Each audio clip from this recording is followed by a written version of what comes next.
Dear student, friends and viewer, आज अपने educational lecture में मैं भारतीय पुनर्जागरण से हिंदू राष्ट्र के भविष्य पर अपना व्याख्यान देने जा रहा हूं। यह लेक्चर पूर्ण रूप से एजुकेशनल है। जो इतिहास, सोशल साइंस के विद्यार्थी हैं, आगामी परीक्षाओं में शामिल होना चाहते हैं, जो भारत के अतीत और वर्तमान को जानना चाहते हैं, उनके लिए यह लेक्चर उपयोगी सिद्ध हो सकता है। मैं कोई राजनीतिक भाषण नहीं दे रहा हूं, तो जो लोग यदि पॉलिटिकल हैं, एक ही विचारधारा को मानने वाले हैं, उनसे आग्रह है कि मेरे इस वीडियो को न देखें, इसे छोड़ दें, क्योंकि ये पूर्ण रूप से इतिहास के किताबों के अध्ययन और अनुसंधान पर यह लेक्चर आधारित है। भारत के अतीत को और हिंदुत्व को जानने के लिए मैं मेगास्थनीज के द्वारा लिखी पुस्तक इंडिका और प्राचीन इतिहास को जानने के लिए India ancient past RS. Verma के द्वारा इतिहास की लिखी हुई पुस्तक और मेडिवल इंडिया को जानने के लिए, भारत को जानने के लिए अकबरनामा, जिसको अबुल फजल ने लिखा है, जिसमें अकबर के कार्यकाल का वर्णन है। इसमें राजनीतिक, धार्मिक, सामाजिक व्यवहार और घटनाओं को प्रस्तुत किया गया है। और औरंगजेब के कार्यकाल को जानने के लिए जो परिस्थितियां थी, उसके लिए मासिरे आलमगिरी, जो औरंगजेब के ही राज दरबार के एक इतिहासकार साकी मुश्ताक खान ने लिखा है। अनेक ऐतिहासिक पुस्तकों के आधार पर, रिसर्च के आधार पर यह लेक्चर आपके सामने प्रस्तुत करने जा रहा हूं। लेक्चर का विषय वस्तु है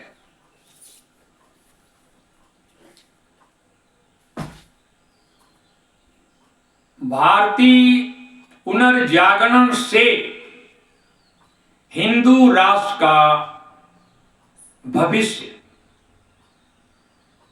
पर यह व्याख्यान केंद्रित है। पुनर्जागरण अंग्रेजी के रेनेसा शब्द से बना है और पुनर्जागरण का जन्म इटली में हुआ 14वीं सदी में, जो करीब 1400-1500 वर्षों के बाद में जो इटली में जो साहित्य थी, कल्चर थी, मूर्ति कला थी, जो वैज्ञानिक विचारधारा सुकरात, प्लेटो, अरस्तु ने प्रस्तुत किया था, उसी विचारधारा का पुनर्जीवन मिला, रीबर्थ, और उसी को रीबर्थ रेनेसा कहते हैं। और ये पूरे यूरोप में फैल गया, और इसके कारण लोगों में वैज्ञानिक सोच आई, अनेक आविष्कार हुए, जैसे प्रिंटिंग प्रेस का आविष्कार हुआ।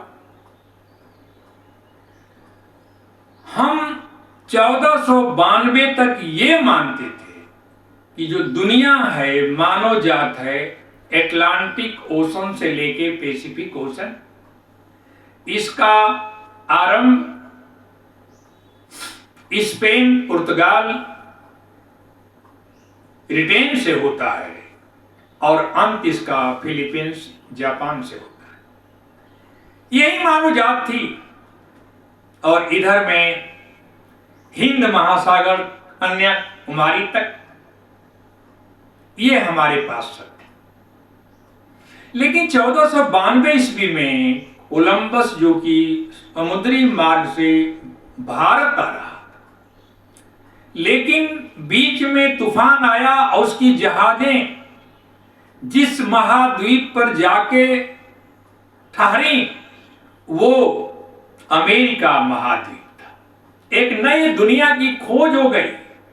सारे धर्मशास्त्र, हिंदू धर्मशास्त्र, बाइबिल, कुरान, ये कहते थे कि पृथ्वी चपटी है, स्थिर है। लेकिन कोपरनिकस, गैलीलियो जैसे वैज्ञानिक आए, उन्होंने साबित किया कि ये पृथ्वी सूर्य के चारों ओर घूमती है, 24 घंटे में एक चक्कर लगाती है, जिससे कि दिन और रात होता है। ये हमारी वैज्ञानिक विचारधारा में अंधविश्वासों से दूर जाकर विकास हुआ। तो ये पुनर्जागरण का जो आंदोलन है, जो अच्छी चीजें होती है, यदि उनका जागरण हो जा, वही पुनर्जागरण है। भारत में पुनर्जागरण का इतिहास राजा राम मोहन राय के से शुरू होता है। और राजा राम मोहन राय को भारतीय पुनर्जागरण, इंडियन रेनेसा का जनक कहा जाता है। Raja Ram Mohan Roy is the father of Indian renaissance. और करीब 19वीं सदी के आरंभ में सबसे बड़ी जो समाज में, हिंदू समाज में जो बुराइयां थी, सती प्रथा, जौहर व्रत, बाल विवाह, छुआछूत, अंधविश्वास, ये सारी बुराइयां भारत में व्याप्त थी। और 1000 वर्षों तक भारत के गुलाम होने का कारण ये बुराइयां थी। और पुनर्जागरण आंदोलन में सबसे बड़ा योगदान राजा राम मोहन राय का। सती प्रथा में पति के मरने के बाद में विधवाओं को जिंदा उनके चिता पर जला दिया जाता था, क्योंकि हिंदू धर्म, ब्राह्मणवाद की मान्यता है कि marriage is a sacrament, not agreement. ये संस्कार है। सिर्फ जीवन में, पुरुष और स्त्री के जीवन में विवाह सिर्फ एक ही बार होगा। विवाह के दिन ही यदि पति की मृत्यु हो जाती है, 1 दिन 2 दिन के बाद में, लोग कहते हैं कि यदि चौके में राण हो गई, विधवा हो गई, तो पूरे जीवन विधवा रहेगी। कि विवाह जो हमारी धार्मिक मान्यता है, 2 आत्माओं का मिलन है, शरीरों का मिलन है, ये विश्वास था। और ये विश्वास का उल्लेख हिंदू धर्म शास्त्रों में भी मिलता है। और बंगाल की मैं एक इंफॉर्मेशन और सूचना आपके सामने रखने जा रहा हूं। 1815 ईस्वी से 1824 ईस्वी तक करीब 9-10 वर्षों में 5,997 विधवाओं को जिंदा जला दिया गया। एवरेज प्रतिवर्ष 600 विधवाओं को जलाया जाता था। और ये परंपरा जो क्रिश्चियन मिशनरी थी उन्होंने भी इसका उल्लेख किया। ये बॉम्बे प्रेसिडेंसी, मद्रास प्रेसिडेंसी और कलकत्ता प्रेसिडेंसी तीनों में पूरे भारत में सती प्रथा व्याप्त थी। और ये ब्राह्मणवाद से आया। एक विश्वास था कि विवाह दो आत्माओं का मिलन है और यदि पति मर गया तो पत्नी विधवा हो गई, शादी नहीं कर सकती है। लेकिन दूसरे ओर यदि पत्नी मर गई तो पति 1, 2, 3, 4 शादियां कर सकता था। भारत के राजा महाराजा तो 100-200 शादियां करते थे। औरत भोग विलास का विषय हो गई थी। ये हमारी साहित्य आती है, लिटरेचर में लिखा हुआ है।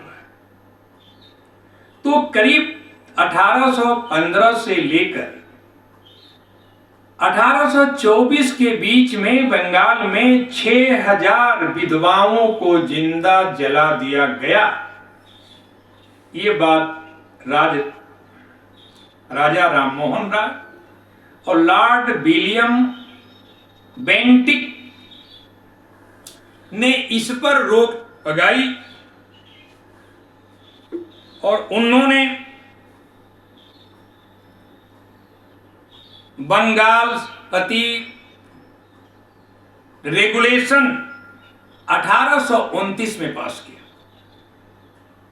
सती प्रथा पर रोक लगी। अब ये सती प्रथा का रोक लग गई तो विधवाओं का क्या होगा? विधवा में बच्चलन हो जाएंगी या उनसे जो बच्चा होगा उसका पिता कौन रहेगा? एक नई समस्या जन्म लेगी। तब विडो मैरिज, विधवा पुनर्विवाह के लिए आंदोलन हुआ। यह भी एक भारतीय पुनर्जागरण की विशेषता है कि विधवा विवाह पर जोर दिया गया और एक एक्ट पास हुआ, the Hindu widows remarriage act 1856 अलहौजी के समय में और एनिंग के समय में ये एक्ट को पास हुआ। पहले तो सती प्रथा पर बैन लगा 1829 ईस्वी, इतिहास को जानना चाहते हैं, और 1856 में the Hindu widows remarriage act 1856 को पास किया गया कि नहीं भाई, विधवाएं का पुनर्विवाह। और ये बात हम वेस्टर्न सिविलाइजेशन से लाए, यूरोप से लाए। एक नई विचारधारा भारत में आई। स्त्री और पुरुष, नर नारी एक समान भारत की संस्कृति और सभ्यता में नहीं थे। पति परमेश्वर होता था, चाहे उसमें हजारों अवगुण रहे। एक इंसान का गुण न रहे उसके बावजूद भी पति परमेश्वर था और पत्नी को गुलामी की जंजीरों में जकड़ करके हजारों वर्ष बिताया गया। एक और भारत में समस्या थी, बाल विवाह। 2 साल, 4 साल, 6 साल, 8 साल, 10 साल की बच्ची और बच्चों का विवाह हो जाता था। उन्हें विवाह का मतलब ही नहीं मालूम था। 1829 ईस्वी में शारदा एक्ट को पास किया गया और एक उम्र दी गई कि जो लड़की रहेगी 18 साल की रहेगी और जो लड़का रहेगा 21 साल का रहेगा। ये भारत की पुनर्जागरण का इतिहास रहा है। यदि हम पिछले 4000 वर्षों से देखें, इंडिका में भी मेगास्थनीज ने भारत को 7 जातियों में बांट के दिखाया है, जबकि हमारे धर्मशास्त्रों के अनुसार केवल 4 वर्ण होते हैं। यहाँ के परिस्थितियों का वर्णन किया है। सामाजिक परिस्थितियों में ये जो 7 जो वर्ण थे, उनमें एक दूसरे जात की दूसरे में शादी नहीं हो सकती थी। इंटर कास्ट मैरिज का सिस्टम नहीं था। फिर हम भारत के हिंदू राष्ट्र की बात करें, हिंदू धर्म की बात करें, तो सबसे पहले राजा दाहिर सिंध 712 में मोहम्मद बिन कासिम का सिंध पर आक्रमण हुआ और उन्होंने दाहिर को हटा करके पहली बार भारत की जमीन पर इस्लाम की स्थापना की और मुल्तान और सिंध पर इस्लाम के मानने वालों का शासन हो गया। फिर हम हिंदू पुनर्जागरण को लेकर के पृथ्वीराज चौहान ने भी संघर्ष किया, हार गए। 1192 तराइन का सेकेंड बैटल।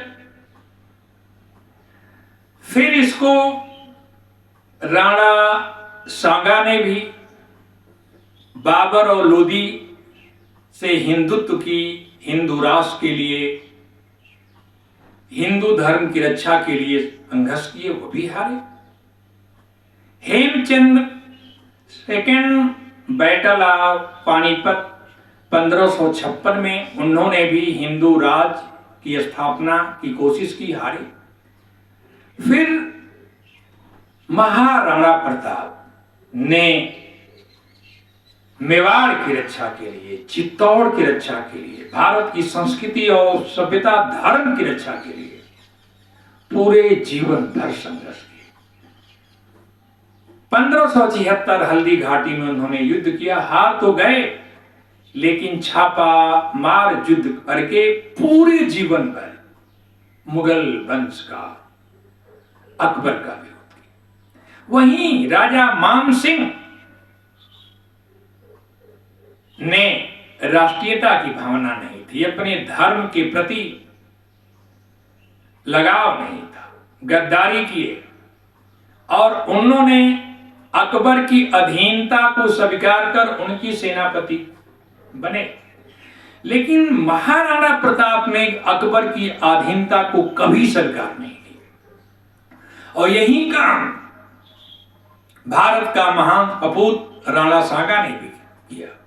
उन्होंने बाबर की अधीनता और लोदी की अधीनता को कभी स्वीकार नहीं किया और औरंगजेब के समय में 1669 ईस्वी में इसमें लिखा हुआ है,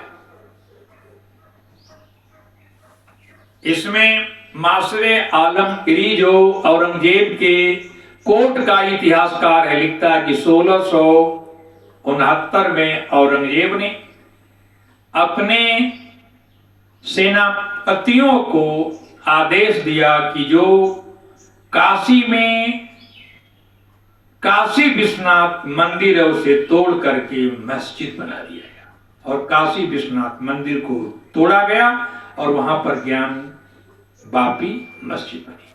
इसी आलमगिरी में औरंगजेब के कोर्ट के इतिहासकार ने जिक्र किया है। अनेक मंदिरों को तोड़ा गया, हजारों मंदिरों को औरंगजेब ने करीब अपने 49-50 साल वर्ष के कार्य काल में तोड़ा। एक तो अकबर के समय था जिसने कि दीन इलाही धर्म का प्रचलन किया, हिंदू और मुस्लिम एकता की प्रयास किया, जजिया कर को हटाया, हिंदू राजा के राजकुमारियों से शादी किया, जोधा बाई से शादी किया, एक मिक्स कल्चर का निर्माण किया। दूसरे शब्दों में कह सकते हैं कि वो पहला मुस्लिम बादशाह था जो सेकुलर था। यदि सेकुलर कहा जाए तो अकबर द ग्रेट को सेकुलर कहा जा सकता है। और औरंगजेब मुगल वंश का ही शासक, कट्टर सुन्नी मुसलमान था और हिंदुओं को काफिर मानता था। तो मैंने जो भारत का गौरव है, हिंदुत्व की बात है, उसको आपके सामने रखा। अब मैं वर्तमान में आता हूं। जब भारत का संविधान लागू हुआ 1950 में, तब से करीब 64 साल तक सेकुलर पॉलिटिकल पार्टियों की रेजिम रही है। कभी कांग्रेस की रही, कभी गठबंधन की रही। और भारत में, आजाद भारत में यह धारणा थी कि मुस्लिम जिसको वोट देगा उसी की सरकार केंद्र में दिल्ली में बनेगी। और यह साबित हुआ। 1952 से लेके जितने इलेक्शन हुए, जो रीजनल पार्टियां थी, जिसको भारतीय परिवारवादी पार्टियां कहती थी, वह भी मुस्लिम वोट के आधार पर भी प्रधानमंत्री बने। उनकी ये धारणा थी। जवाहरलाल नेहरू, इंदिरा गांधी, राजीव गांधी, आई.के. गुजराल, चंद्रशेखर, मनमोहन सिंह, ये जितने प्रधानमंत्री बने इस धारणा पर बने कि बिना मुस्लिम वोट से के सहयोग से दिल्ली में, केंद्र में कोई प्रधानमंत्री और कोई सरकार नहीं बन सकती है। लेकिन आया वर्ष 2014, हिंदू हृदय सम्राट मोदी का उत्पत्ति होती है, एक नए सम्राट की, जिसका राजनीतिक जीवन की शुरुआत गोधरा कांड से होती है, जिसमें कार सेवकों के रेल के बोगी में आग लगा दी गई, जिसमें 55-60 कार सेवक जिंदा जल गए। और रिएक्शन में जो हिंदू मुस्लिम राइट हुआ, उसमें 3000 मुसलमान मारे गए। उस समय मोदी जी गुजरात के मुख्यमंत्री थे। तब हिंदुओं ने कहा कि अब हिंदू सम्राट का जन्म हुआ है, हिंदू हृदय सम्राट का जन्म हुआ है, और उन्हें प्रधानमंत्री बनाने का सपना देखने लगे। उनके सामने सबसे बड़ी कोई बाधा थी तो वो थी लाल कृष्ण आडवाणी, क्योंकि भारतीय जनता पार्टी में जो मुस्लिम विरोधी कट्टर जो व्यक्ति था, जिसने रथ लेकर के राम मंदिर के निर्माण के लिए आंदोलन किया, जिसके आंदोलन के कारण 6 दिसंबर 1992 को बाबरी मस्जिद को डिमोलिश कर दिया गया। ये चैलेंज थी, सत्ता का संघर्ष था लाल कृष्ण आडवाणी।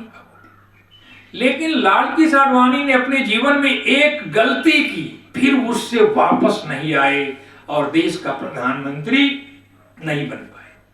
पाकिस्तान जाकर के जिन्ना के कब्र पर लिखे कि Jinnah was a secular person, Jinnah was a symbol of Hindu Muslim unity. ये बात भारतीय जनता पार्टी, हिंदू संगठन और आरएसएस को रास नहीं आई, और उस गलती का परिणाम हुआ कि वो प्रधानमंत्री नहीं बन पाए। 2014 तक लाल कृष्ण आडवाणी ने बहुत परिश्रम किया कि मैं प्रधानमंत्री बनूं, लेकिन भारतीय जनता पार्टी आरएसएस ने मोदी को 2014 के इलेक्शन के पहले अपना कैंडिडेट घोषित किया।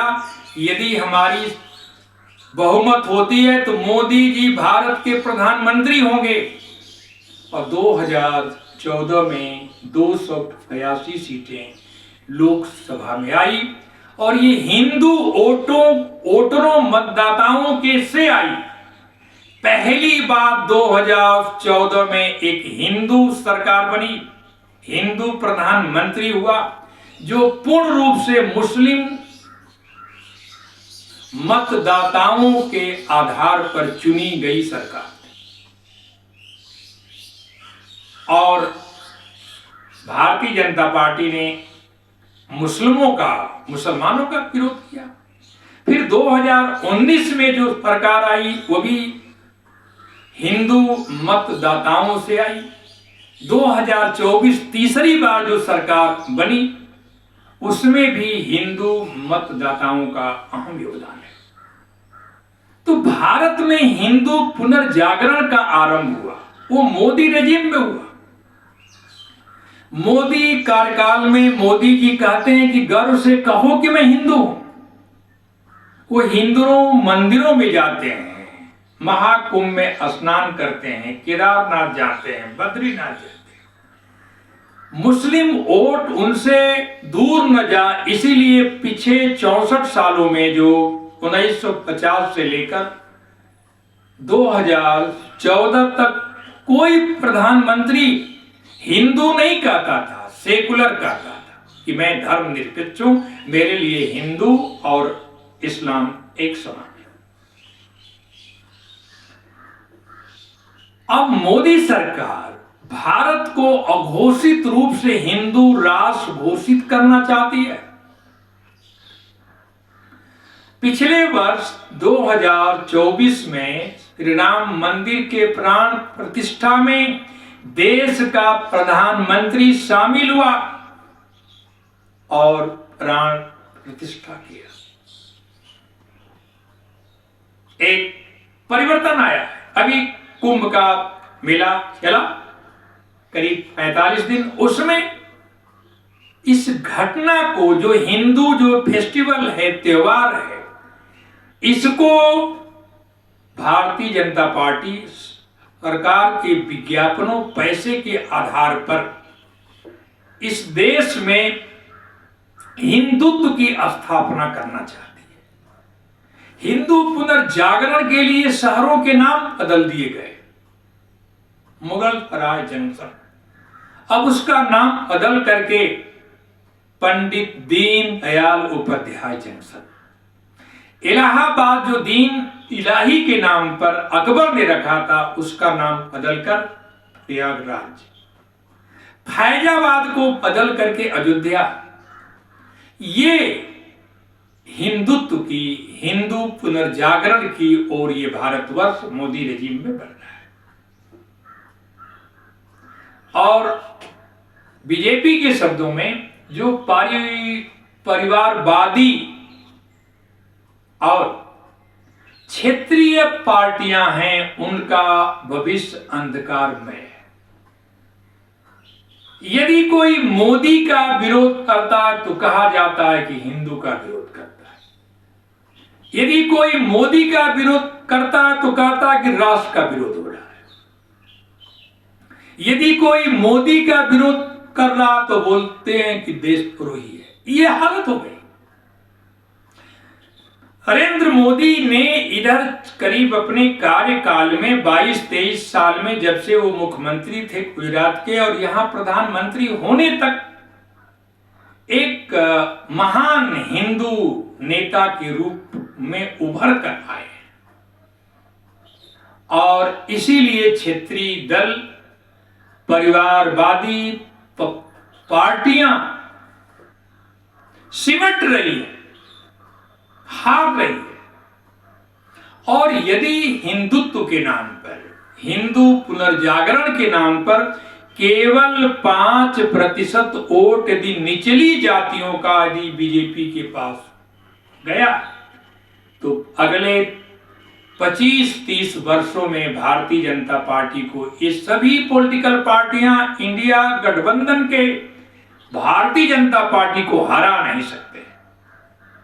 आज करीब 21 राज्यों में भारतीय जनता पार्टी, बीजेपी और एनडीए की हुकूमत है। कहीं कहीं इंडिया गठबंधन की हुकूमत है।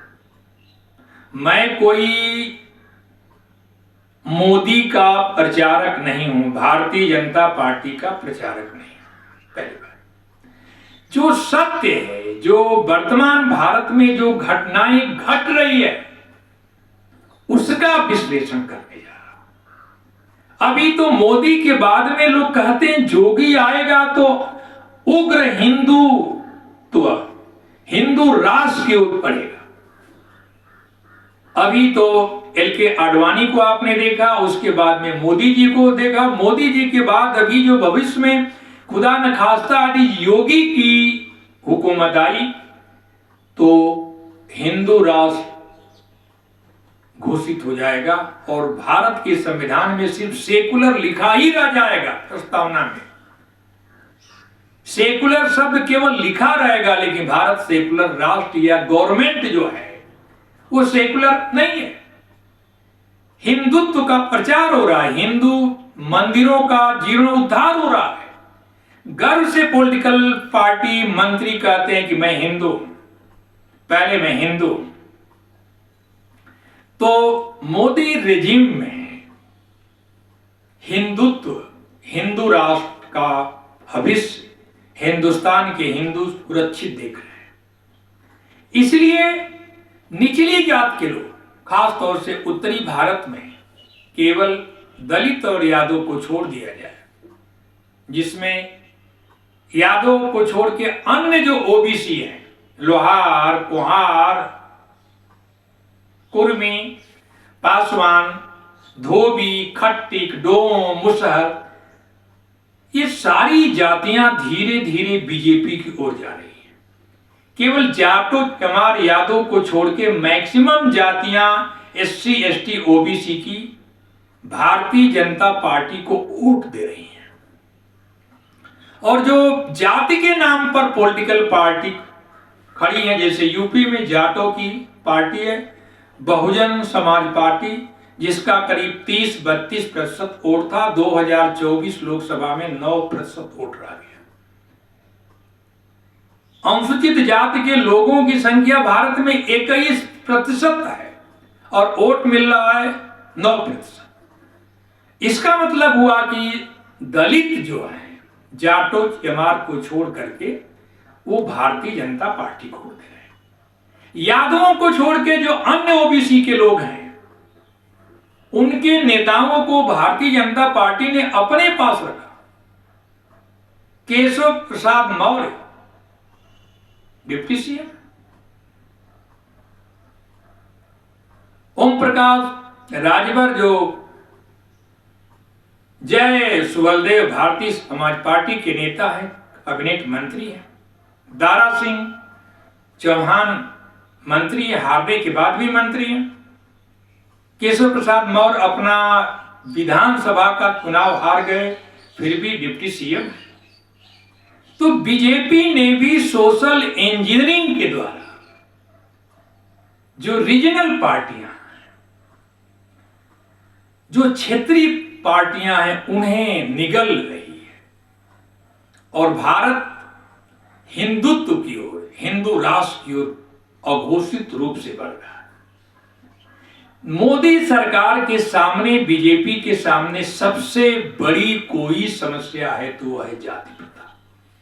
हिंदुत्व के सामने सबसे बड़ा खतरा है तो वह है वर्ण व्यवस्था। लोग कहते हैं कि वर्ण व्यवस्था और हिंदू धर्म एक दूसरे के पूरक हैं।